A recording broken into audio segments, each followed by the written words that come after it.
Napaka-satisfying nga namang tingnan nitong deep cleaning and shampooing ng sofa, guys. Kaya naman nagpa-appointment ako sa isang cleaning services dito sa Davao City para naman natulungan akong linisin itong aming sofa na 3 years nang hindi nilabahan. 3 years ago kasi itong binili, tapos dalawa lang kami dito, wala namang bata, wala naman kaming hayop. Kaya hindi talaga siya ganun ka super dumi. Pero mangangati ka na minsan at saka parang ang pangit niya ng higaan. Kaya nga, kumontak ako kahapon at bakante sila. So, ngayon, malalabahan na talaga siya ng maayos. Kumpleto sila sa gamit. Meron silang mga sabon na mga mababango. At ano din, yung mga pa-spray-spray, di ba? Ilang beses na akong nagplano na magpalinis ng sofa, magpalaban ng sofa, guys.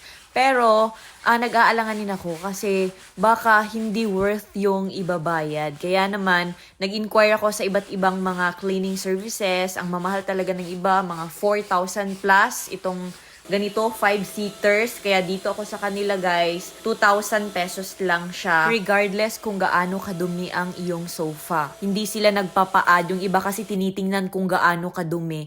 So, ganito is mag-base talaga siya sa size po. Tapos nagpapa-add lang sila ng additional bayad depende sa kalayo ng iyong location kasi nagsiserve naman sila sa mga malalayong location. So, dito, nag-add lang ako ng 275. Ayan, maganda talaga yung may gamit kasi na tamang vacuum para sa mga ganito kasi nasisip-sip talaga yung basa. Kasi pag tayo-tayo lang ang maglinis sa bahay, guys, nagmamarka kasi siya, hindi siya nasipsip ng maayos. At dahil nag-o-observe ako habang nagtatrabaho sila, nasabi ko talaga na worth pala talagang magpa-cleaning kasi hindi ko kaya to. Wala kaming vacuum na nasisipsip ang kaluluwa ng mga dumi dito sa loob ng ng aming sofa. O ayan, 'di ba? Kasi yung vacuum namin dito sa bahay, guys, yung mga pang-alikabok lang. Kaya dati yung binabrush ko siya, ginagamitan ko lang ng tela, yung maliit na brush. Tapos sinusundan ko lang siya ng electric fan at pinapahira ng dry na cloth. Pero ngayon iba pala talaga, guys. O, 'di ba? Pagkatapos niyan, magiging comfortable ka pa kasi nga alam mo na nalinis talaga siya ng maayos. Sharon naman kung hindi malinis, no? 3 lalaki talaga ang nagtutulungan para linisin ang ating sofa.